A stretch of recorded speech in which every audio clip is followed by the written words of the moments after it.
Hades immediately unleashed his first skill, Persephone Calicoron. Qin backed away to dodge the attack, but as the bit end slammed into the ground, the earth where he stood completely shattered.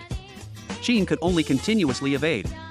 But even though he avoided the main strike, a wound was still cut across his abdomen. Unexpectedly, the king of the Netherworld's force had turned the sheer wind pressure from the strike into a deadly weapon. Not giving Qin a moment to breathe, Hades, holding his bit end amidst a swirling gale, unleashed a technique called cornucopia and thrust forward once more. Faced with this unavoidable attack, Qin did not dodge. Instead, he took a deep breath, raised his arm, and caught the bit end. An uncanny force emanated from Qin's hand. This attack from Hades was perfectly neutralized by Qin's 4 ounces deflecting 1,000 pounds technique. In the moment Hades was stunned, Qin suddenly gripped the shaft of his bit end. Then, with a gentle exhale from Qin, in the next second, with no warning, Hades was sent flying by his own spear, crashing into the edge of the arena. This scene left everyone dumbfounded, completely baffled as to what had just happened. Who would have known that this was one of Qin's 5 ultimate techniques, named Heavenly Hand of Defense?